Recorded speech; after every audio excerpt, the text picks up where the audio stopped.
For so long the success of Andy Murray was all-consuming in British men's tennis. At his peak, the three-time major winner battled, and prevailed, against some of the sport's all-time greats. He attracted millions of fans and dominated headlines through his performances and personality. But injury has struck down the Scot, leaving him on crutches and leaving fans to find new heroes. The signs are that they now have more than one to choose from. The start of 2019 has been hugely encouraging for Britain, with the top three men's players all finding form to provide plenty of excitement. Leading the surge is British number 1 Kyle Edmund, who has recovered from a frustrating period of injury to return to the peaks of 2018.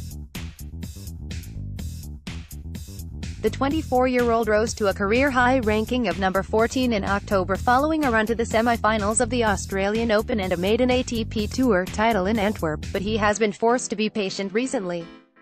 A knee injury saw him put down his racket and play just 2 matches in 4 months before the retirement of coach Frederick Rosengren complicated things further.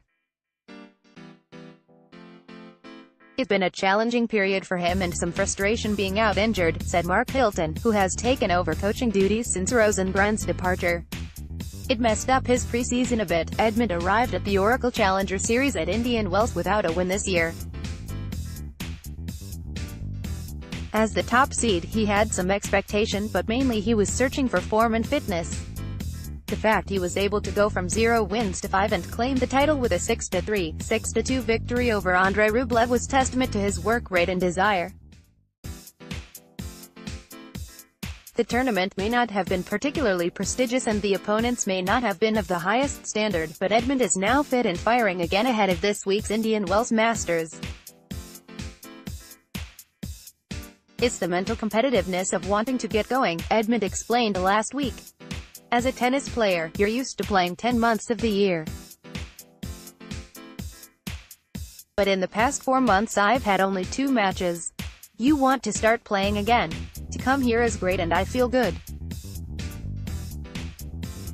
Every match I play I'm getting used to the speed and the pressures of break points. You can't really get that in training and practice. It's not just Edmund who is on an upward curve. Cameron Norrie has broken into the top 50 of the ATP rankings for the first time in his career by reaching the semi-finals of the Mexican Open. The 23-year-old enjoyed a confidence-building week, beating 4th seed Diego Schwartzman and was only being stopped by world number 3 Alexander Zverev. Although disappointed to miss out on just a second ATP Tour final, the achievement moved Norrie up to number 48 in the rankings, a career high and the result of sustained improvement for the left-hander. While Edmund's success in California was perhaps to be expected and Norrie's ascent is the continuation of a steady trend, the rise of Dan Evans is perhaps the most noteworthy. The 28-year-old has returned brilliantly from a 1-year ban for taking cocaine, with his recent form carrying him back into the top 100 alongside his compatriots. It was the worst time in my life, he reflected last week. It's not easy to be happy with yourself day in and day out when the fact is that I was ranked 40 in the world, and I threw it away.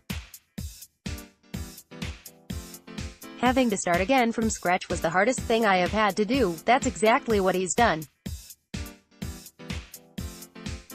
Having come through qualifying, he beat world number 9 John Isner on the way to reaching the final of the Delray Beach Open, where he had 3 match points to win a first ATP Tour title. Ultimately he lost to Moldova's Radu Albot, but he proved it was no fluke by backing it up at Indian Wells, where he made the semi-finals. The days of Murray mania may be gone, but with Edmund, Norrie and Evans on the up, Britain can still look forward to an exciting 2019.